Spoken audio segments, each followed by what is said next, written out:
bom estarmos juntos mais uma vez para adorarmos ao Senhor. Hoje é domingo, dia do Senhor, e as famílias da nossa igreja estão reunidas, cada uma em sua casa, nesse tempo de isolamento, mas unidas no Senhor, no propósito de adorá-lo, como faremos agora, com música, com leitura bíblica, com a exposição das Escrituras, com desafios missionários. Nós continuamos também com a nossa agenda durante a semana e na próxima terça-feira teremos uma live com o pastor Tarcísio, mais uma vez com o tema Oração em Família. E falando em oração, vamos iniciar o nosso culto nessa noite orando ao Senhor.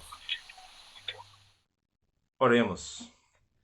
Nosso Deus amado, nós te damos graças, Senhor, porque mais uma vez podemos separar esse tempo, consagrar, ó Deus, esse tempo ao Senhor, tempo de oração, tempo de unidade da tua igreja, que agora, através de cada família, ó Deus, que se reúne em seu lar para adorar o Senhor, mantenha, ó Deus, essa unidade no Espírito, na mesma fé, ó Deus, servindo ao mesmo Senhor.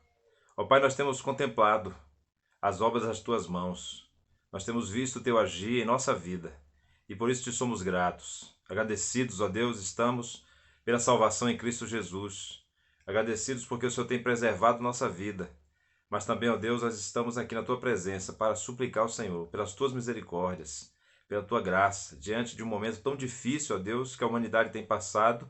E nós aqui, ó Deus, em nossa cidade, em Divinópolis, também, ó Deus, clamamos ao Senhor para que o Senhor, ó Deus, intervenha a nosso favor, para que o Senhor poupe a população desta cidade, para que o Senhor também faça com que, ó Deus, a igreja se mantenha firme no propósito de te servir e seja usada pelo Senhor para cumprir a tua vontade nesse tempo, para glorificar ao Senhor. Se com este culto, Senhor, tudo que será falado, tudo que será exposto, Senhor, que tem o objetivo único de glorificar ao Senhor. É a nossa oração, oramos assim, em nome de Jesus.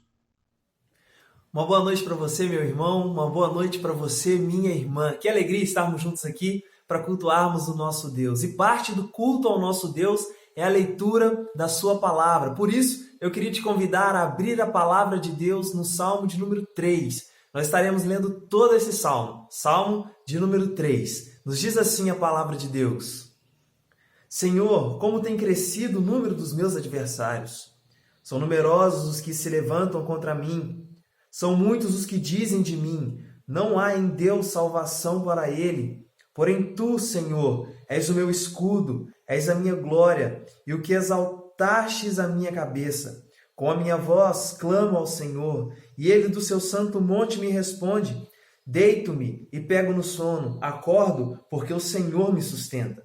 Não tenho medo de milhares do povo que tomam posição contra mim de todos os lados.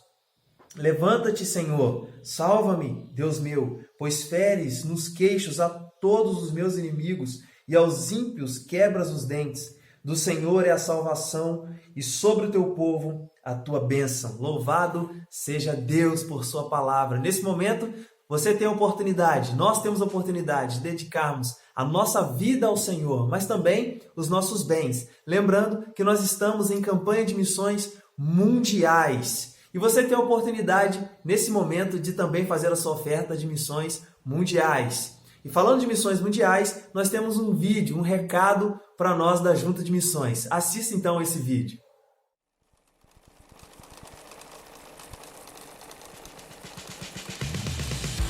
O mundo está sendo coberto com o amor, a paz, a paciência, a amabilidade, a bondade, o domínio próprio e a alegria de Cristo. Cada pessoa que ouve o chamado e decide somar a grande comissão dada por Deus é um pedacinho desta cobertura que envolve o mundo.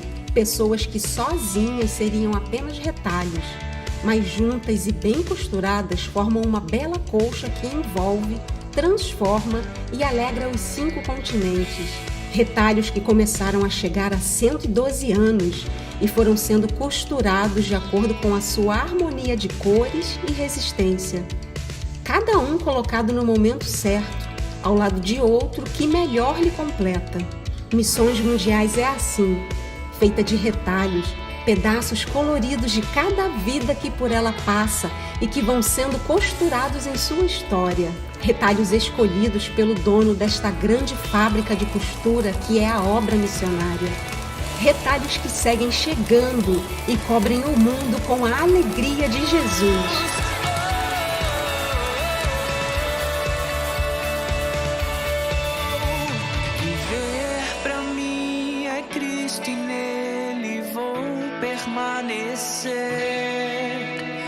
Levar ao mundo a alegria que me faz.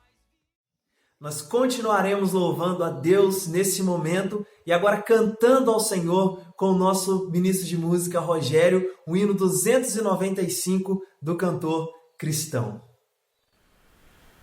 Boa noite, meus irmãos. Que alegria estar com vocês mais uma vez, nem que seja aqui pelo meio virtual, mas é uma ferramenta que tem nos permitido isso. E hoje, nesse momento, eu queria convidá-los mais uma vez a entoarmos um hino de gratidão ao Senhor. É o hino 295 do nosso cantor cristão, Tudo Entregarei.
Vamos orar, meus irmãos.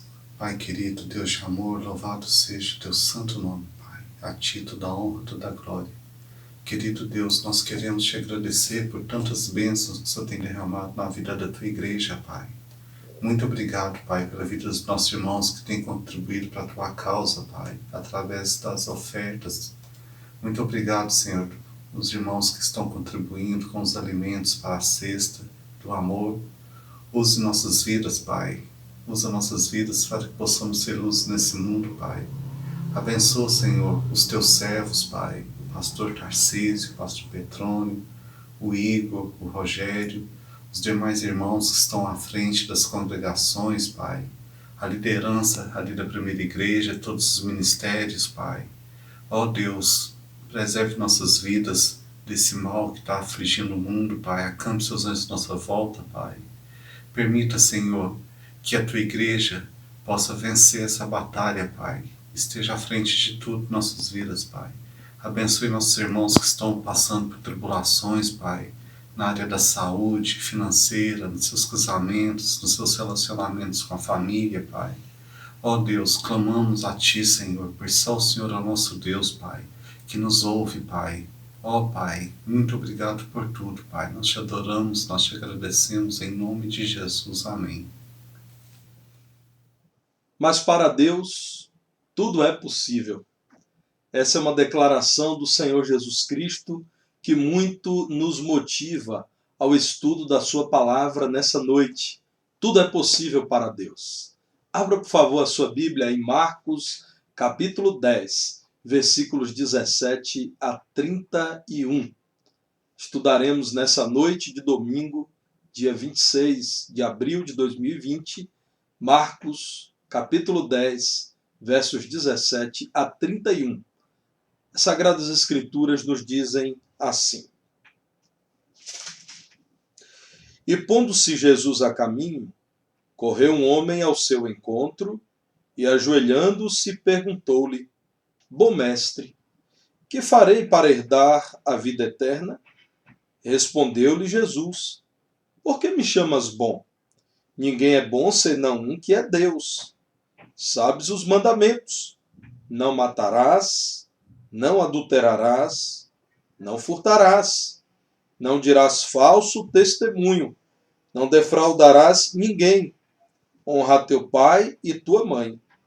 Então ele respondeu: Mestre, tudo isso tenho observado desde a minha juventude. E Jesus, fitando-o, o amou e disse: Só uma coisa te falta. Vai, vende tudo o que tens, dá-o aos pobres e terás um tesouro no céu. Então, vem e segue-me. Ele, porém, contrariado com esta palavra, retirou-se triste, porque era dono de muitas propriedades. Então Jesus, olhando ao redor, disse aos seus discípulos: Quão dificilmente entrarão no reino de Deus os que têm riquezas. Os discípulos estranharam estas palavras, mas Jesus insistiu em dizer-lhes: Filhos, quão difícil é para os que confiam nas riquezas entrar no reino de Deus. É mais fácil passar um camelo pelo fundo de uma agulha do que entrar um rico no reino de Deus.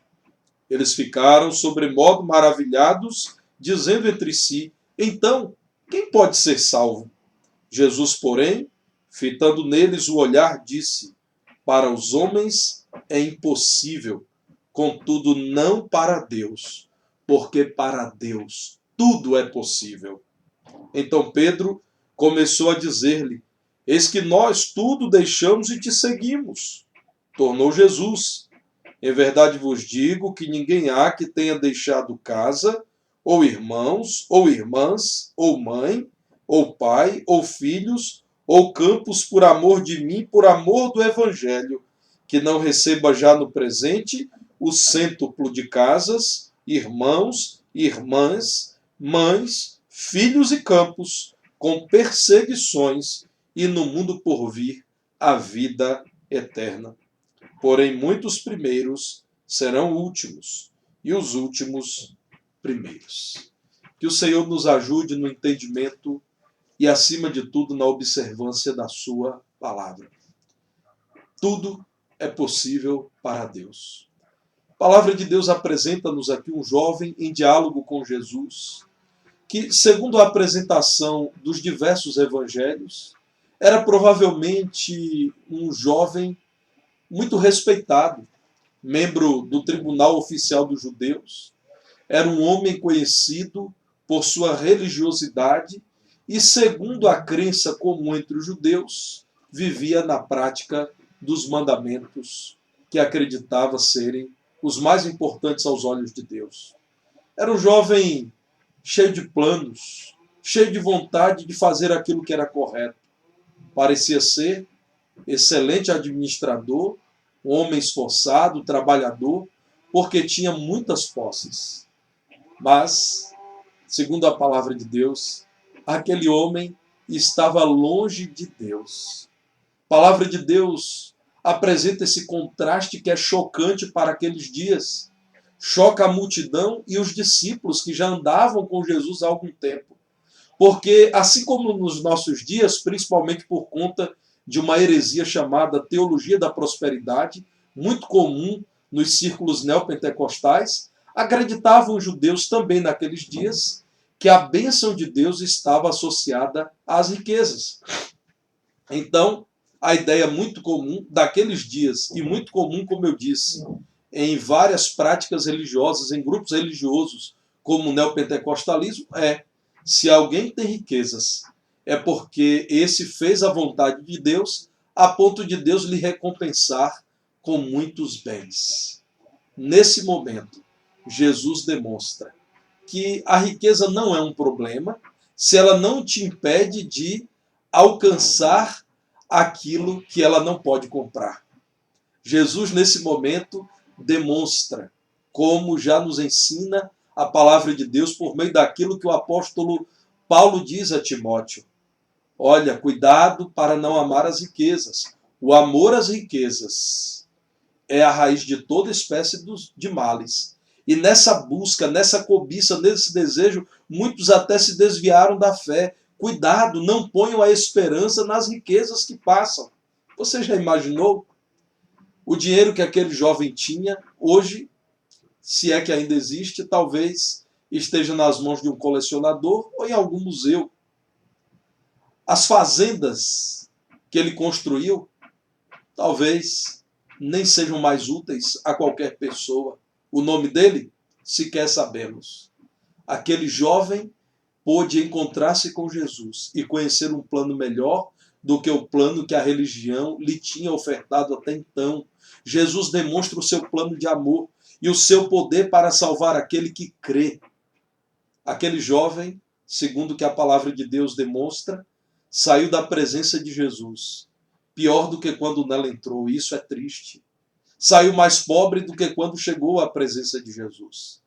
Apesar daquele homem ter, como diz a palavra de Deus, com tristeza se retirado, porque era dono de muitas propriedades, e quando ouviu Jesus lhe dizer: falta-te ainda uma coisa, que é vender o que tens e dar tudo isso aos pobres, para que você encontre um tesouro no céu. E esse jovem então não pôde obedecer ao Senhor Jesus. Ficou para nós aqui um grande ensino. Apesar disso tudo, apesar daquele jovem não ouvir a Jesus, não renunciar ao amor às riquezas e não demonstrar fé que se traduz num completo amor pelo Senhor Jesus, Jesus aqui nos apresentou grandes ensinos, maravilhosas possibilidades. E por isso é possível que a sua vida seja transformada ao ouvir falar sobre aquilo que Jesus disse ao jovem que não saiu da presença dele transformado para melhor. Tudo é possível para Deus. É possível que cegos espirituais enxerguem a Deus. Ainda no versículo 17, a palavra do Senhor nos mostra que foi até o Senhor Jesus, aquele jovem, e ajoelhou-se diante de Jesus. Não é interessante como um rico ajoelhou-se diante de um pobre? Um homem que tinha muitas posses ajoelhou-se diante daquele que não tinha sequer uma pedra na qual reclinaria a sua cabeça. Então aquele homem pergunta: mestre, o que eu farei para herdar a vida eterna? Isso nos mostra que as riquezas não trazem todas as respostas que o homem precisa. Os bens desse mundo, as glórias dessa terra, não trazem ao homem a satisfação que ele necessita ao saber da eternidade, do seu destino, da vida com Deus. Aquele homem tinha muitos bens, muitas posses, mas ainda assim estava inquietado com uma questão: como fazer para ter certeza de vida eterna? Posso comprar Jesus? O que mais devo praticar para recebê-lo? Esse é um outro pensamento muito comum em nossos dias, que Deus um dia pesará o que fizemos de bom, o que fizemos de ruim. Se o saldo for positivo, ele nos dará a salvação. Isso coloca o homem no lugar de Deus. Porque se ele for capaz, e não é, de praticar mais o bem do que o mal, ele consegue, sem Deus, chegar à vida eterna. Aquele homem era um cego do ponto de vista espiritual. Aquele homem jovem, rico e influente mostrou a sua grande dificuldade em enxergar a vida eterna. Um glaucoma espiritual, uma miopia nos seus olhos da fé. Ele, portanto, buscou a Jesus para ouvi-lo. De repente, meus irmãos, vejam que o impossível aconteceu diante da presença de Jesus. Aquele homem cheio de si, moralista, materialista, confiado em suas boas obras, começou a enxergar uma outra vida.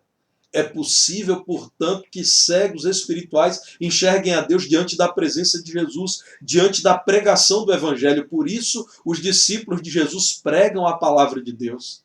Agostinho de Hipona disse, e isso está nos seus escritos, que tão cegos são os homens que chegam a gloriar-se da própria cegueira. Senhor, os mandamentos que o Senhor menciona, e Jesus mencionou apenas mandamentos horizontais, aqueles que dizem respeito ao relacionamento do homem com o homem, eu já pratiquei todos, Senhor. O Senhor acabou de dizer que eu devo cuidar para não matar, não adulterar, não furtar, não dar falso testemunho, não defraudar a ninguém e honrar o meu pai e a minha mãe. Tudo isso, Senhor, eu tenho observado desde a minha juventude. É como se ele estivesse dizendo, Senhor, eu tenho sido um homem, do ponto de vista espiritual, excelente. Talvez, meus irmãos, ele até começasse a pensar, na verdade, eu tenho sido tão excelente nas minhas obras, que Deus me tem abençoado com muitas riquezas. É possível, meus irmãos, que cegos do ponto de vista espiritual comecem a enxergar a Deus. Aquele jovem, apesar de toda a sua relutância, começou a enxergar um mundo da fé que ele ainda não conhecia. Essa é a minha oração, é a minha expectativa, que cegos do ponto de vista espiritual enxerguem a Cristo nesse tempo de pandemia do Covid-19. Comece a perceber quão limitadas são as suas posses, quão pequenas são as suas riquezas. As suas riquezas podem não garantir a manutenção da vida. E com certeza nunca conquistarão a vida eterna. Apesar, como eu disse, daquele jovem ter deixado a presença de Jesus, porque Jesus disse, meu jovem, há algo mais a ser feito, além de observar os mandamentos que dizem respeito à horizontalidade da vida, ao relacionamento com os outros homens. Você precisa cuidar do seu relacionamento com Deus. Você precisa dar as suas riquezas, dê aos pobres que precisam. E vem e segue-me. Venda tudo, dê aos pobres, e você terá um outro tesouro do céu. O que Jesus estava dizendo é, você considera-se temente a Deus? Você ama a lei de Deus? Então pratique o grande mandamento da lei, que é amar a Deus acima de todas as coisas. Você tem amado as suas riquezas. Você é capaz de vendê-las, destiná-las aos pobres e seguir-me por amor ao Senhor?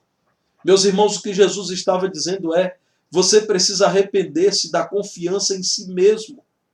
Você precisa arrepender-se da confiança em sua moralidade, em sua religiosidade. É possível que pecadores arrependam-se diante de Deus. Por isso Jesus chamou aquele homem a arrepender-se da confiança em si mesmo e a deixar o amor ao dinheiro. Vejam o que Jesus diz a ele, só uma coisa te falta. Vai, vende tudo o que tens, dá-o aos pobres, e terás um tesouro no céu. Então vem e segue-me. Ele, porém, diz a palavra de Deus, contrariado com esta palavra de Jesus, retirou-se triste, porque era dono de muitas propriedades. Certamente ele pensou que Jesus lhe diria acerca de outros mandamentos que ele já praticava. Jesus, por amá-lo, disse-lhe: ainda te falta o mais importante. Abre mão do Deus Mamon, o Deus das riquezas, e passa a servir apenas ao Senhor. Não é possível amar a Deus e as riquezas. Não é possível ter dois senhores. As riquezas, dizem alguns escritores, eu já li mais de um escritor dizendo isso, as riquezas são um excelente servo, mas são um péssimo senhor. O que Jesus está pedindo àquele jovem é: arrependa-se com sinceridade de ter confiado em si mesmo e em suas riquezas. Muitos que seguiram a Jesus deixaram de seguir pessoas e planos pessoais, arrependeram-se de desejarem dirigir a própria vida e, no ato de fé e confiança em Jesus, passaram a segui-lo com fé. Nós cremos que é possível mudança radical de atitude diante de Deus. Nós cremos como a palavra de Deus nos ensina.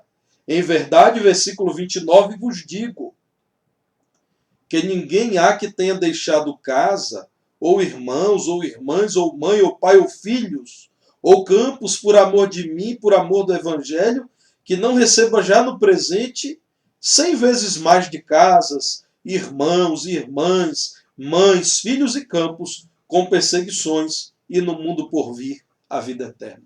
Jesus disse que algumas pessoas, ao decidirem segui-lo, foram rejeitados por familiares, perderam seus negócios, mas esses recebem do Senhor uma grande família, novos irmãos e irmãs, recebem um novo campo para trabalhar, a seara espiritual, recebem também as perseguições, que são úteis para levar os crentes a dependerem de Deus, a confiarem em Deus, a crescerem espiritualmente. É possível que pecadores arrependam-se diante de Deus. Por isso pregamos o arrependimento sincero e a fé em Jesus. Por isso dizemos ao homem que não há outro caminho para se chegar a Deus e ter segurança de vida eterna, a não ser o arrependimento da velha vida em que o homem se dirigia, da velha vida em que o homem confiava em suas boas obras, da velha vida em que o homem confiava em sua religiosidade, da velha vida em que o homem confiava em sua capacidade de fazer o bem e viver moralmente idôneo. Arrependa-se. Se você tem vivido como esse jovem, acreditando que é religioso, bondoso, sério, íntegro, arrependa-se. A palavra de Deus diz que muitos primeiros serão últimos e os últimos primeiros. Muitos que os homens consideram os primeiros dentre os bem-sucedidos, os equilibrados, os religiosos, estarão longe do Senhor na eternidade, porque não confiaram no Senhor. Muitos dos últimos, aqueles que foram considerados pecadores, desprezíveis, porque arrependidos e confiados em Jesus, a eles se entregaram, serão os primeiros, estarão com o Senhor em seu reino eterno. Tudo é possível para Deus. É possível que arrogantes decidam obedecer à vontade de Deus. Existia, naqueles dias, meus irmãos, um conceito errado de vida espiritual. Estaria aquele zeloso judeu disposto a obedecer o mais importante mandamento da lei, amar a Deus sobre todas as coisas? Estaria aquele homem disposto a humilhar-se e seguir ao Mestre Jesus, reconhecendo-o como Deus, quando ele diz: bom mestre? Jesus então lhe diz: por que me chamas bom? Ninguém é bom senão um que é Deus. O que Jesus está dizendo é: você me chama bom, só Deus é bom, então você reconhece que eu sou Deus? Jesus está perguntando àquele homem: você é capaz de abandonar a sua arrogância espiritual e seguir-me? Somente Deus é bom. Você reconhece que eu sou Deus? Era preciso, meus irmãos, reconhecer e obedecer a Jesus, reconhecendo-o de fato como o próprio Deus. Era preciso ter fé absoluta nele e não mais confiar em si mesmo. Era preciso deixar a arrogância de quem confia em suas próprias obras e obedecer ao Senhor, confiando apenas no Senhor. Eu quero compartilhar com vocês aquilo que Silas, jogador, muito conhecido jogador de futebol na história do Brasil, um crente em Jesus, pôde dizer acerca de uma das Copas do Mundo que mais mexeram com os amantes do futebol, a Copa do Mundo do México. Veja aquilo que Silas tem a dizer acerca das suas experiências nesse tempo. Observe com atenção aquilo que esse homem, amado por tantos, nos diz. Zico e Silas pro aquecimento. Gritou Tele Santana aos 20 minutos do segundo tempo do jogo Brasil e França. Pulei do banco instantaneamente e comecei a agradecer a Deus enquanto fazia o aquecimento. A torcida incentivava. Vamos lá, vamos virar. No Brasil, 100 milhões estavam sofrendo e vibrando. Acho que eles tinham 70% de esperança no Zico e 30% em mim. O Zico entrou logo e perdeu o pênalti. Para mim, teria sido a grande chance da minha vida, justamente no momento mais dramático do futebol brasileiro, na Copa do México de 86. O jogo continuava 1-1. Tele só me mandou entrar em campo no início da prorrogação, 40 minutos mais tarde. Nunca me aqueci e orei com tanta firmeza em toda a minha vida. Os 30 minutos da prorrogação significavam para mim um prêmio e uma grande chance. Entrei com tudo, disposto a correr por mim e por meus colegas desgastados pelos 90 minutos anteriores. Me saí bem no primeiro lance contra Tiganá. Ganhei confiança e tive certeza de que Deus estava comigo. Não errei nenhum passe. Não me cansei e nem senti o tempo passar. No finzinho do primeiro tempo da prorrogação, ajeitei uma bola para o Careca, ele me devolveu, rolei um pouco a bola, vi que não tinha ninguém e enchi o pé. A direção estava certa e fiquei torcendo, mas ela tocou na trave de cima e foi para fora. Se aquela bola tivesse entrado, o destino da Copa teria sido outro. Mas ela não entrou. O Brasil perdeu. Porém, isso não alterou em nada o meu destino, nem o de ninguém no Brasil, nem mesmo a minha confiança em mim. Na verdade, a única jogada que mudou o rumo da minha vida foi a que fiz quando aceitei a Cristo como meu Salvador. O destino da minha vida, que antes era a morte, separação de Deus, é hoje a vida eterna que tenho em Cristo. A paz, a satisfação, o senso de direção e propósito para a minha vida me dão a certeza de que a coisa mais importante do mundo não é jogar na seleção, mas no time de Cristo.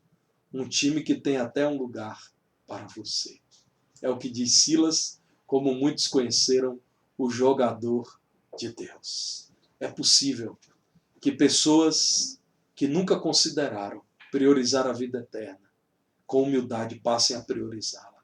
É possível que perdidos então recebam a condição de salvos por Cristo, depois que o jovem, não desejando deixar as suas riquezas, triste, retira-se da presença de Jesus. Todos estão perplexos. Os discípulos estão então perguntando: o que faremos nós se este homem religioso, idôneo, sério, trabalhador, rico, não pode entrar no reino de Deus? O que faremos? Jesus então diz: quão difícil é entrar no reino de Deus os que têm riquezas. Jesus então diz: quão difícil é para os que confiam nas riquezas entrar no reino de Deus. É mais fácil passar um camelo pelo fundo de uma agulha do que entrar um rico no reino de Deus. Perguntam então aqueles que estavam ouvindo Jesus: então, Senhor, quem pode ser salvo? Jesus diz: para os homens é impossível, contudo não para Deus, porque para Deus tudo é possível. Você crê que tudo é possível para Deus? É possível que, crendo em Deus, perdidos sejam salvos. Jesus diz, é mais fácil um camelo passar pelo fundo de uma agulha do que alguém que ama as riquezas ser salvo, porque dificilmente, impressionado pelas conquistas desse mundo, é capaz de deixar as riquezas e servir ao Senhor com fidelidade. Muitos estudiosos bíblicos dizem que essa agulha eram pequenas portas nas muralhas de Jerusalém. E não era possível que um camelo passasse por uma dessas portas, chamadas de agulha. Outros dizem que não há evidências, que seguramente Jesus está falando sobre o orifício de uma agulha. Agulha utilizada na confecção de redes e roupas. Seja como for, o que Jesus está dizendo é, o maior animal da Palestina não tem como passar por um pequeno orifício. Semelhantemente àquele que confia em outra coisa ou em outra pessoa, não pode ser salvo, a não ser que creia em Jesus. A referência, meus irmãos, nos mostra que um camelo não pode passar pelo fundo de uma agulha, como também não pode passar pelos portais da salvação eterna, aqueles que confiam em si mesmos, na religião ou nas riquezas. Ainda assim, um homem muito rico pode ser salvo.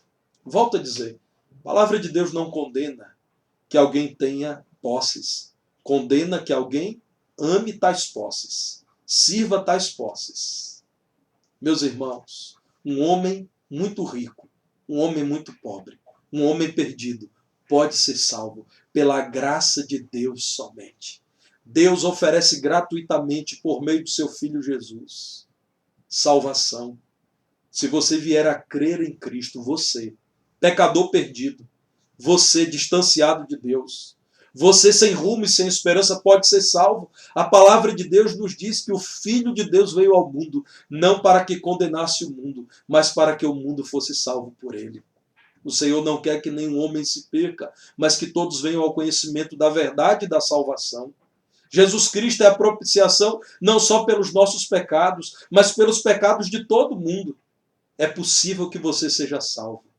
E olha, não há um tema mais importante do que esse. O verdadeiro cristianismo, que é o cristianismo bíblico, continua a dizer que se o homem tiver tudo, mas não tiver certeza de salvação, é paupérrimo, é miserável. Se o homem não tiver bens dessa vida, mas for salvo em Cristo Jesus, ele é rico, rico da graça de Deus. Um dia você envelhecerá. Aquele jovem um dia deixou de ser jovem e morreu. Um dia os seus bens perderão valor. Um dia você não mais poderá juntar-se a um grupo religioso para desse grupo obter segurança, motivação. E o que restará? Se você crê em Cristo, você jamais será derrotado pela morte. Se você vier a crer em Cristo nessa hora, abandonando a velha confiança em si mesmo e esse mundo mau, depositando toda a segurança na pessoa de Jesus e na obra que ele realizou no Calvário. Ele morreu substituindo você na cruz da punição. Ele morreu para que você pudesse ter paz com Deus, perdoado, agora pudesse ser aceito por Deus. Você poderá dizer, é possível ter segurança de salvação. Nós continuamos dizendo que a maior bênção da vida cristã é a salvação eterna em Jesus Cristo. Essa é a grande questão. Somente aqueles que temem a Deus e são fiéis à sua palavra continuam dizendo que as riquezas são secundárias.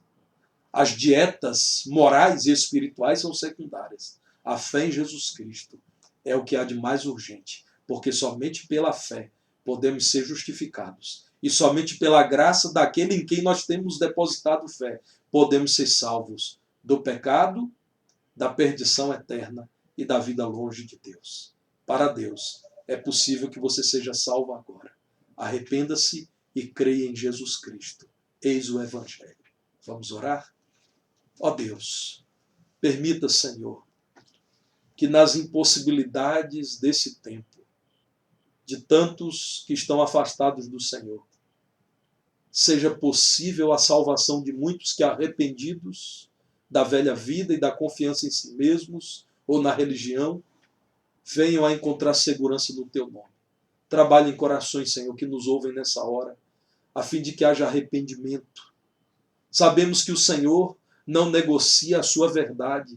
O Senhor continua chamando os homens a que deixem tudo e sigam ao Senhor, a que deixem a servidão a outros senhores e sirvam somente ao Senhor, e tenham a recompensa mais maravilhosa de todas que o homem pode alcançar, que é a vida eterna. Trabalhe em corações, Senhor, para que creiam nessa mensagem, e crendo, tenham a esperança e a viva certeza que somente os salvos em Jesus podem ter, a certeza de que eternamente com o Senhor estaremos. Te louvamos gratos por tua palavra, em nome de Jesus. Amém. E que o amor de Deus, o Pai, a graça salvadora de Jesus, seu único Filho, as consolações e a comunhão do Santo Espírito de Deus estejam convosco e com todos que aguardam a vinda do Senhor, agora e por todos os séculos. Amém.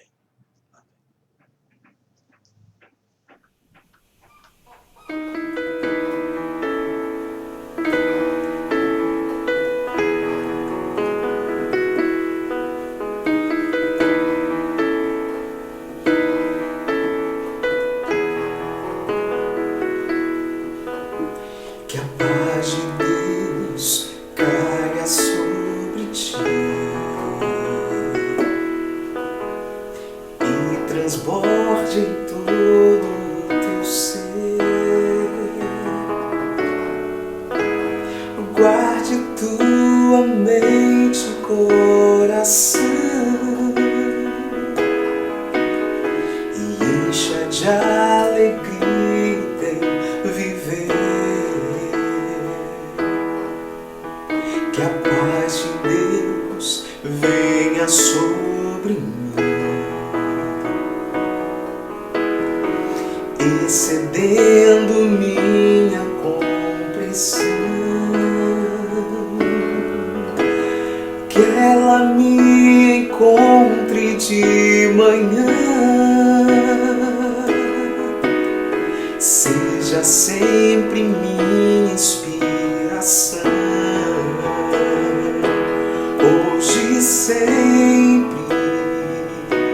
Hoje sempre, até o dia em que estivermos com Deus Pai.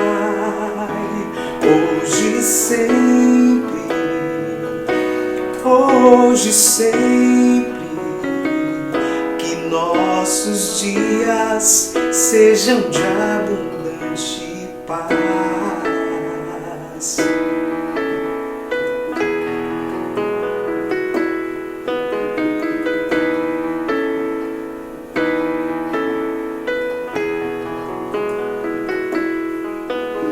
Que a paz de Deus venha sobre mim, excedendo minha compreensão. Que ela me encontre de manhã, seja sempre minha inspiração.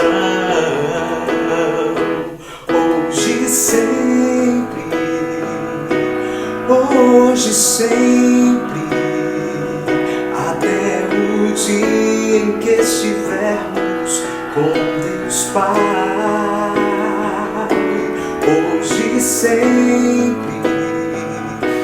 Hoje sempre, que nossos dias sejam de abundante paz. Hoje sempre,